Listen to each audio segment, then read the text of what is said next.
DreAllDay.com. Now tuned in to the show where you learn the discipline to show up day after day to do the work, the confidence to put yourself out there boldly and authentically, and the mental toughness to continue showing up, doing the work, putting yourself out there even when the success you've expected to achieve has yet to be achieved. And on top of all this, you get a huge dose of personal initiative, which is the go-getter energy that moves any one of us, including yourself, to go and make things happen instead of waiting for things to happen. And then we put all this together into one bundle, one package, one mindset, one method, one philosophy, one book, one show, one daily masterclass. Yes, you heard me, daily masterclass. This is all called Work on Your Game. My name is Dre Baldwin, also known as Dre All Day, and welcome to the show.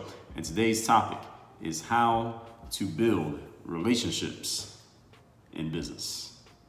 Now, this is a topic that I've been asked about a few times by some people, some of whom are part of my Work on Your Game mastermind, some people who are just looking to get their foot in the door in the business world. You're trying to get yourself seen, heard, and known in the business world. You want more people to know about you and know what you're bringing to the table, and you want to make those connections. You want people to know who you are and get your game out there. I mean, you worked on your game. You want to get your game out there into the world, and you understand the power of relationship, because I've talked about it many times on this show. I'm going to refer you to a few episodes in which I have. I'm going to tell you today how you actually do this. But before I do that, let me tell you to have a text line where I want you to text me and tell me the most valuable insight you have gotten from today's class. My number is 305-384-6894. If I gave you a new idea that you're going to use, if I reminded you of an idea that you had in the past but you haven't used in a while, and now you're like, damn it, Dre reminded me of that, I need to start doing that again, tell me what that is. If you have a challenge to anything that I said or a criticism of something that I said, you can tell me about that as well. Or if you just have a question, then you can text me that also. And if you're interested in joining my 3rd-day mastermind, where I would actually coach you one-on-one. It's the only place I offer one-on-one coaching. That is a paid service, by the way. You can text me and I'll send you a link to where you can sign up to get on a call with me. My number again, 305-384-6894. And after you text me, you will also be getting my daily motivation text, which I send out every day. So when we talk about building relationships, I've talked about relationships so many times here on the show. I'm not even going to give you every episode in the history where I've talked about relationships, but I'm going to give you a few where I've talked about it. I told you in episode 1904, just a few weeks ago, how to handle the 3rd day in relationships. In episode number 1599, how to stay out of the game if you are a man who is in a committed relationship. In episode 1489, relationship building principles. In episode 1439, the key to building relationships being time. And the last one I'll give you is episode 1234. One of the keys to relationships is to stop keeping score. And actually, I'm sorry, let me give you one more. I just like to give. Episode 231, building relationships before you need them. That's an important one from way back in 2016, building relationships before you need them. So today's topic, how to build relationships in business. Now, understanding that business is the exchange of resources between people. Usually one of those resources, at least on one end of the exchange, is going to be money in exchange for something of value, some type of wealth, which is things that people want. Let's keep in mind, is a better way of saying it, that most business gets done because there is a relationship. Now, it doesn't mean that you can't do any business if there's no relationship, because all of us have to start somewhere and we have to get started. Someone has to give us a chance at some point. You have enough value, maybe you don't need that much of a relationship. But a lot of times, think of yourself as a consumer. Where do you buy from? When you need to make a purchase of something, one of the first things we usually think about is, have I made this purchase before? Usually this happens unconsciously. Have I made this purchase before? Or have I made a purchase before from someone or some entity that probably has this thing that I need to purchase now? And if the answer is yes, if we had a good experience and no reason to not do so, we'll just go back to where we bought from before. So for example, when any of you ever get your copies of my book, The 3rd Day, or The Mirror of Motivation, that I'm holding up on screen right now, if you're watching this on video, there's these mailers that we put these in, envelopes that we put the books in, a bubble mailer. Whenever I need more of these bubble mailers, and I actually just ordered 200 of them the other day, I go back to the same place that I got them from last time. Why? Because they gave me exactly what I needed. I like the prices they gave me, and there were no complications. So why not just do it all over again? If I want some water ice, y'all know where I'm going. I'm going to Rita's Water Ice. Even if you have no idea what that is, you heard me talk about it. I'm going to go back because I like it. It tasted good. And the last time there were no complications. So I'm just going to keep going back to the exact same place. So often after the first time that we transact with someone or something and it goes the way that we want it to go, we get what we need, the price is fine, there are no complications, usually we'll just keep doing it. Why? Because we are creatures of habit, and secondly, because now there's a relationship in place. I have a relationship with the company that gives me the bubble mailers. I have a relationship with Rita's Water Ice. Even if it's a different location each time, I know the brand, so I'm just gonna keep buying from them because I know what it tastes like and I know that I like it. You have a relationship with this show. You know what, you have an idea of how I'm going to deliver, even though you might not know the topic every single time. You know who I am and what I'm bringing to the table, so you keep listening to it. So that's part of having a relationship as well. And often, again, after the initial time, and we're testing it out the first couple times, once we're cool with it, all right, we'll just keep doing it. Same thing over and over again. Why? Because we like it. So the relationship matters a lot, because after that initial exchange, if it goes well, people will just keep coming back to you over and over and over again.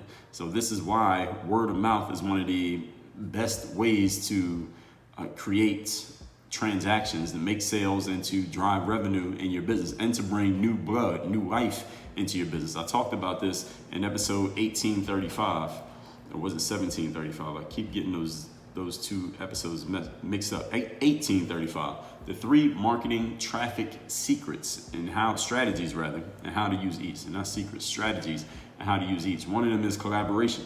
Collaboration is when you go find someone who already has built a relationship with a bunch of people. You build a relationship with that person because they become the gateway to all those other people.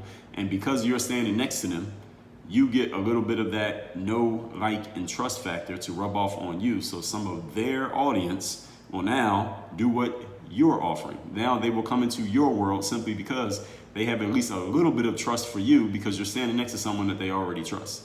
In other words, this is kind of like in a more practical example would be if, let's say, you know 2 people who are single and you think they might make a good couple, so you introduce them to each other. They'll be willing to talk to each other, not because they met in the street, because they didn't. They're willing to talk to each other because the know, like, and trust factor they have for you. Because the girl knows you, the guy knows you, or whatever the combination is, they'll both at least be willing to meet the other person because of your word. So that relationship allows both of them to kind of get their foot in the door with the other individual. Who knows what's going to happen from there?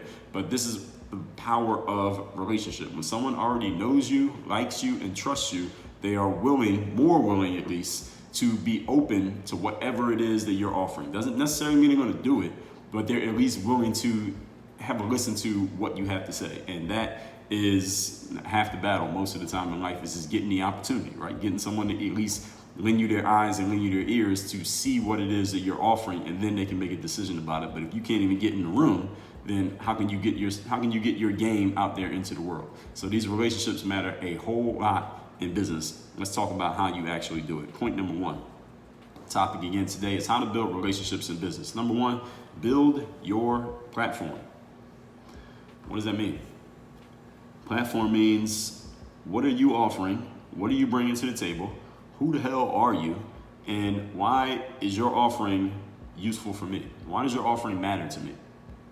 That's the question that you're answering as you build your platform. That's what platform means. Platform does not necessarily mean a website. Doesn't necessarily mean you have to have a bunch of videos on YouTube, or that you have to have written a book, or any specific thing that you see people doing. Platform just means people can find out who you are, what you're about, what you bring to the table, and why it matters to them. That's what a platform is. Now, you can make your platform bigger or smaller, and that'll probably help you reach more people, which ostensibly will help you build more relationships. So you probably want to build a larger platform if you want to reach more people, but the platform just means people know who you are, being able to identify what you're about and what they can get.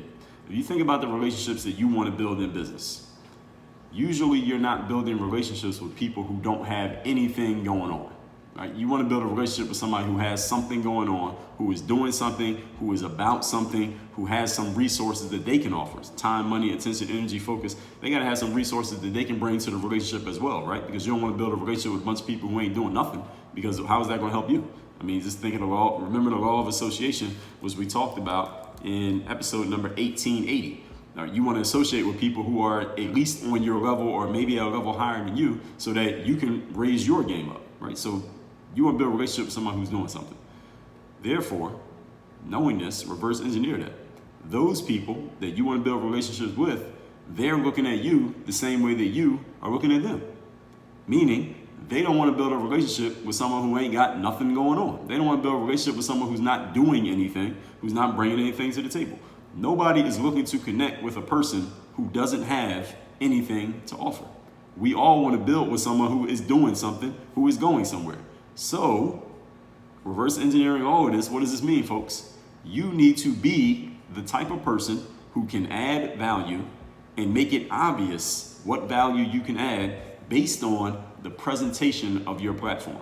When you present yourself and you bring yourself out there into the world, I don't care if it's through a podcast, if you're knocking on doors, if you're meeting people in person, if you're going to networking events, if you're doing a TED Talk, if you write a book, if you're on Instagram, whatever it is that you're going to do, make sure people can understand that you are bringing some value to the table, which will entice them to want to connect with you, to want to associate with you. You want people to look at you and look at your presentation, look at your platform and say, damn, I didn't know who this person was 5 minutes ago, but I want to connect with this individual because, and that because you're going to fill in that blank with whatever it is about you that will make somebody else say, I want to connect with them. I want to connect with Mike because he has a whole bunch of followers on TikTok. I want to connect with Lisa because she knows everybody in this neighborhood and I need to know everybody in this neighborhood. I want to connect with Jason because he knows everything about finance and investing, and I'm trying to get into finance and investing. They need to be able to fill in that blank based on your presentation and understand, oh, okay, I want to connect with this person because, and then they have already seen, they'll be able to fill in the blank with whatever it is that you're bringing to the table and whatever it is that you happen to be doing. So be the type of person who can add value and make sure that it's obvious based on the presentation of your platform. Now, as a disclaimer, I shouldn't really have to say this, but I'll make sure I throw it in there because sometimes people need the context or they need the detail here. Sometimes people taking things literally. That doesn't mean every single thing you say and every time you talk, you have to tell people, hey, this is what I do and this is how I can help you and this is what it's going to bring to the table. I mean, I have thousands of videos online and thousands of blog posts and thousands of episodes of this show right here. And I do Instagram stories all day, every day. It's not like every single time I speak or every single time I post, I have to tell you, hey, discipline, confidence, mental toughness. No, it's my overall presentation is going to make that clear as long as you pay attention for long enough. Now, hey, maybe you'll see one thing and say, no, I'm not interested, and that's fine. But to your target audience, the people that you actually really want to reach, you want to make sure that they'll be able to, when they do come across you, wherever that target audience happens to be. This is all part of your work, by the way, as a marketer, knowing where that target audience is and how you need to reach them or different ways to reach them. They need to know what you're bringing to the table and why it would matter to them. That is your job to be figuring out. Now, if you want some help with that, again, Third Day Mastermind, I told you, just send me a text. I can send you a link and we can get on a call and talk about that. So as personally, just talking about myself, as my platform and my brand have grown, I get more incoming requests of people who would like to connect with me. Now, why do I get those incoming requests? Because the strength of my platform is clear. And what I'm about has become more and more clear as I get better at talking about it. I get better at bringing it to the table. I get better at presenting myself. And often, honestly, the main thing that people want from me is not necessarily discipline, confidence, mental toughness. That's what this show is about. But if you watch my videos on YouTube, you notice that not every video is necessarily about that. Not every episode of this show is necessarily about that. What I bring to the table, what my platform is really about, it's really about me. And it's about the way that I look at things, the way that I try to be as objective as I can be. Every human being has their own biases and the way that we look at things that not everyone's going to agree with. But I try to be as objective as possible. I try to keep it real and be honest as possible. I try to be fair in that when I see a situation, I can tell you, hey, here's some positives to this part and here's some negatives to it. And I'll do the exact same thing on the other side of a conversation, the other side of an argument. And that's the thing that draws people in. That is really what my platform is about. Now, I happen to focus on tangibly discipline, confidence, mental toughness, personal initiative, but it doesn't necessarily always have to be about those things when someone's coming directly towards me. I have books on people skills. I have books on conversation. I have books on selling yourself. I have books on showing up every single day and doing the work. They're not necessarily always about a specific topic, but the strength of the platform is clear that, okay, this guy does fill in the blank. And again, it doesn't have to be the same thing for everybody. Certain people may come to me for something that's centered around business. Other people might want personal accountability. Somebody else might want to learn things about how they're going to write their book and put it out. Someone else might come to me. I was talking to a guy on Clubhouse the other day. He said he has a group for young black men. And he likes to have black men come in and speak to the group that can tell them, hey, here are some ways that you can be successful in life. You don't have to become an athlete or a rapper. And he reached out to me and said, hey, could you come on and speak to my group? Let's connect and talk about it. And again, different things for different people, but you got to be out there because my platform is out there. My presentation is out there, and I'm putting myself out there in so many different ways. Each person can see what is the value for them. And it's my job to make sure I'm putting my value out there in the ways that I want people to perceive me, so that if and when there's someone who's looking for a specific thing that I can offer, I'm making sure that I'm displaying that thing. And if I don't display it, then they'll know that I have it. Just like there are people who have come to me for, let's say they're interested in joining my 3rd-day mastermind and being coached. And they say, well, I didn't know if you offer coaching because I didn't always talk about it. And there were times where I did and there were times that I didn't. But it's my job to make sure that it's out there so that you know what I'm bringing to the table. If you don't know that it's part of my platform, then you might not ask and you may go elsewhere. And that's my job. It's my job to make sure that you know what I'm offering. That's part of the marketing gig. Point number 2, today's topic once again, how to build relationships in business. Second thing, have things going on in your world. I mean, we talked about this a lot, just right there in point number 1, having things going on, being active. Nobody chases a parked car. You ever chased after a parked car? Be active and have your own agenda. Have your own things that you're doing. Have things that you're working on. Usually, incoming opportunities in life happen while we are out and actively creating and making the most of our own opportunities or our current opportunities, let's say that. We usually don't have incoming opportunities come and smack us in the face while we're sitting on the couch eating potato chips and watching Netflix, doing nothing. Usually incoming opportunities happen when we're active and already working on we're working on a current opportunity and the next opportunity comes. One way that I get booked to do any type of media appearance, like an interview on somebody else's show, is often from being on a different show. I'm on show A and somebody heard me on show A and they asked me to come get on their show, which is show B. I'm on the stage speaking at event C, and someone who's in the audience at event C asked me, hey, we're having event D in 6 months. Could you come speak there? Usually new opportunities happen while we're taking advantage of current opportunities. Meaning, if you don't have anything going on, you don't have any opportunities going, you don't have any pots on the stove burning, so to speak, it's hard to get the next one going. The best indicator of future performance is past performance. The best way to get your next job is to have a job. The best way to get the next thing going is to have a current thing going. So someone who's listening to this right now might think to themselves, okay, Dre, I agree with you and I understand that. However, I don't have anything going right now. How do I kind of get myself into that mix? Well, it's your job to start that fire. It's your job to get the energy going. It's your job to go out there and get active, move your feet, beat up the pavement, and get some things going. And as you get things going, now new things are going to start finding you simply because you're out there being active. Incoming opportunities usually happen while we're taking advantage of the current opportunities. So if you think about it, when you do connect with and get introduced to another person, here's the question. Do you present as the type of person that they will need to know about in the future?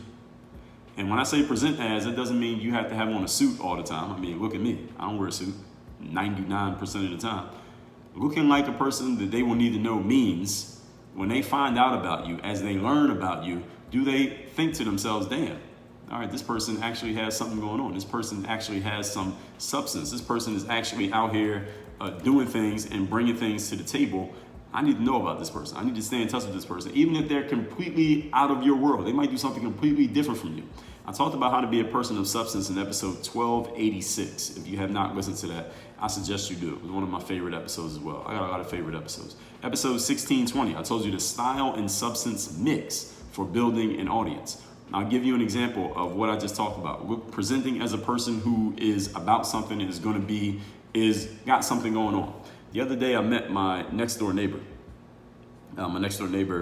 I had met him before and said hi to him. He's been living there for a year next door to me. I was living here, we were living here before he moved in.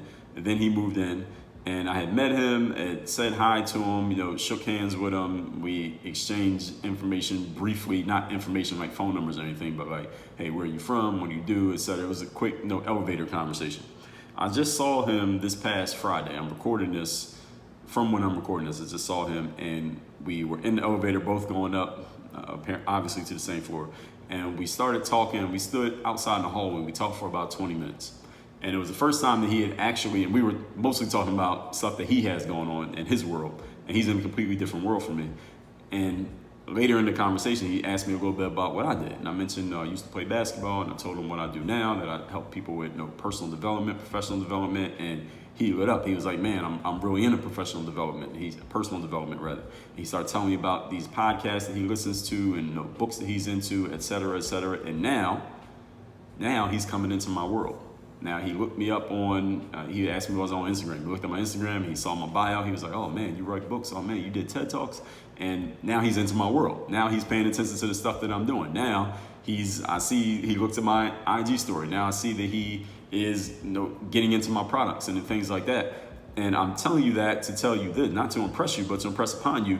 The day that he saw me, I was dressed the same way that I'm dressed right now. If you're looking at this on camera, if you're not, I'll tell you how I'm dressed. I got on a work on your game hat. You can probably guess that. I'm wearing a white tank top because it's like 90 degrees and humid here in Miami. I got on some basketball shorts and some basketball sneakers. This is the way that I dress every single day. He didn't have that on. He had on some khakis, some shoes, a button-up shirt. He's in a different industry. He doesn't do the same thing that I do. So when I say present, I don't necessarily mean that you need to dress a certain way. I mean, when people talk to you and when people learn about who you are and what you're bringing to the table, or they look you up because they're trying to find out some information about you, does what they see intrigue them enough that they think to themselves, I want to know more. I need to follow up with this person. I need to see where they're going and what they're about, because it looks like they're about something and they're going somewhere.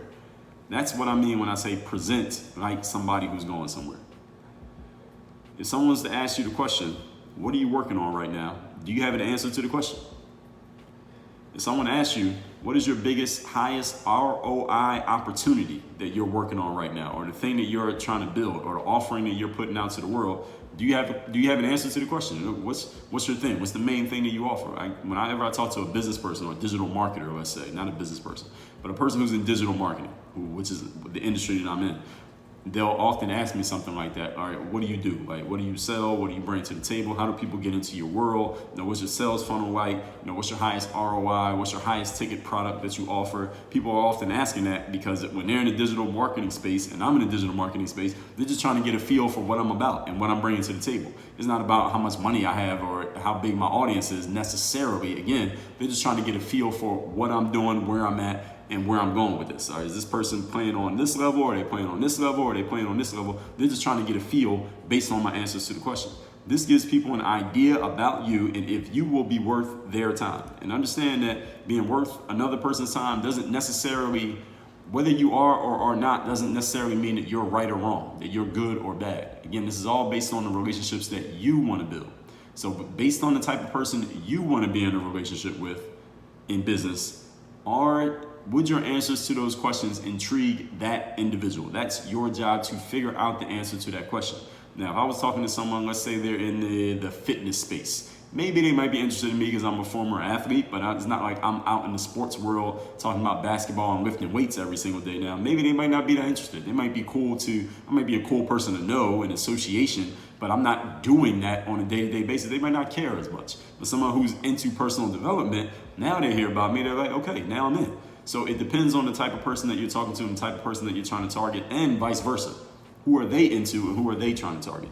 Now, the more active you are, the more people you'll meet, and the more of those hits, the right type of people you'll meet where they're right for you and you are also right for them. Point number 3. Today's topic, once again, is how to build relationships in business. Number 3, be a value add. Simple. Be the type of person who adds value to another person. What is value? Value is something that people want. That's what value is. You have something that another person wants, you have value. I've also used that definition for wealth. Wealth is things that people want. The more things you have that people want, the more wealth you have accumulated. And often we conflate wealth with money. Wealth and money are not the same thing. Wealth is something that people want. Time is something that people want. So time is wealth. You can be time rich. Wealth can be converted into money. You take something that people want, for example, a book or an online course or a coaching program, and you can exchange that for people's money. So your wealth can be exchanged for money. Value is just giving people something that makes them better, helps them feel good, adds to whatever it is that they have going on. You, if you want to build relationships in business, you must be the type of person who adds value. When you set out to make connections, here's the question that you should have an answer for. What value can you add to the person that you are looking to connect with? If that person across the room makes a connection with you, what do they get? Now, this is an important question because it's not about what you get. Now, of course, you're going to get something because that's why you want to connect with them. You already know the answer to that. What do they get? It is not the other person's job to figure out what value they can get from you. So let me tell you some questions that you should not ask and some things that you should not say when you're connecting with other people, because I have this happen to me more often than it should.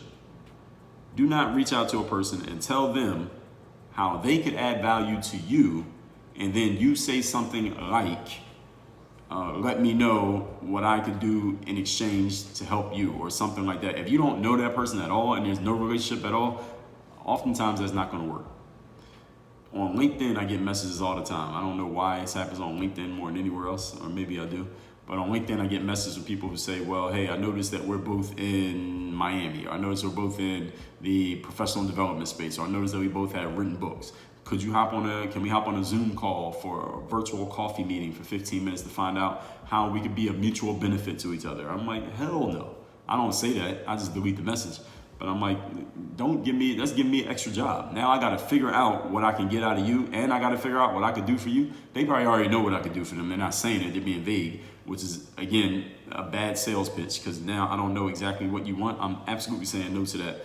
I'm in my mind saying no. Tangibly, I'm just ignoring the message. But being a value add means not only do you know exactly what you want from the other person, this is adding value as well, because now you're taking the ambiguity out of the exchange. Hey, this is exactly what I want from you.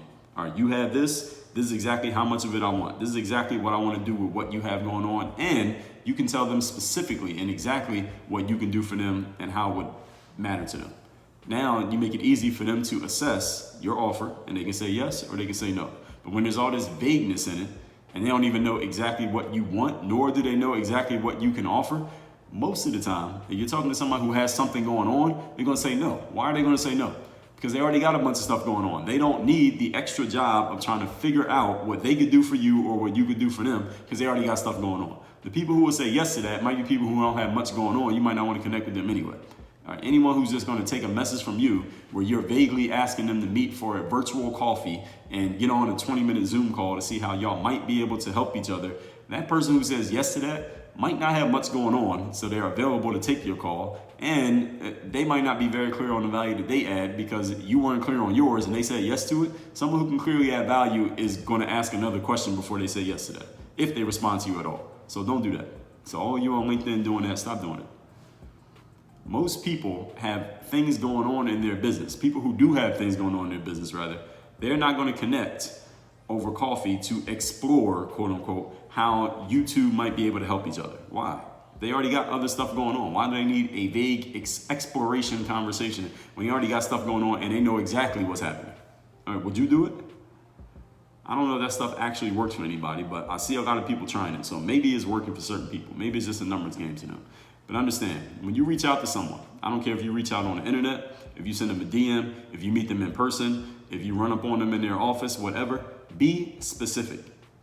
When you're being specific with a person, what you want and what you're offering, it lets the other person know that you have done your homework on them, which pleases their vanity. And every human being has some vanity. Every human being has an ego. So when you can show someone that you've actually done your homework on them and you actually know what they're doing, not just you Google them in the elevator, but you actually know what they're about, it pleases their vanity. And now they're paying a little bit more attention to you. It tells them that you value their time and that you value your own time, because you're not just running around aimlessly hoping that someone says yes to your vague request. And you make it easy for that person to make a decision because you're being very specific as to what you want and what you're offering. So my question to you is, rhetorically, how does talking to you add value to what the other person's doing? If I get on a call with you, how is that going to add value to what I got going on? If you can't answer that question, you shouldn't be asking for a call. It is your job to answer this question and have an answer before you even ask. If someone is asking you, all right, what is this going to do for me? What do I get out of this? What are you bringing to the table? What the hell do you want? All right, if someone's asking you that, you've already taken up too much of their time. Don't let it come to that. This is your job to do your homework up front. All right, we just call this doing your homework. All right, knowing what's happening in a space, knowing what's happening with another person, so that when you do get your opportunity with them, you're ready to take advantage of it. We just talked about this 2 weeks ago, episode 1925, do your homework. Let's recap today's class, which is how to build relationships in business. Number one, build your platform. You think about the relationships you want to build. You want to build a relationship with someone who ain't got nothing going on, right? So they don't want to build a relationship with someone who doesn't have anything going on either. So make sure you have a platform, you have something going on, so that when they look at you and they look at how you're presenting yourself to the world, they see that you're somebody that should be reckoned with. Point number two, have things going on in your world. Nobody chases after a parked vehicle. Be active and have your own agenda. Usually you get new opportunities when you are taking advantage of your current opportunities. Do you present as someone who is going somewhere and is doing something? This makes people want to be around you because they see you already have people around you. You already are doing stuff on your own. Number three, be a value add. When you set out to make connections, ask yourself what value you can add to the person that you're connecting with. What value can they give you? Do not be vague about what you want or how you could help them or how they could help you. It is not their job to figure it out. It is your job to know the answers to these questions before you even ask. If they are asking, you have already taken up too much of their time.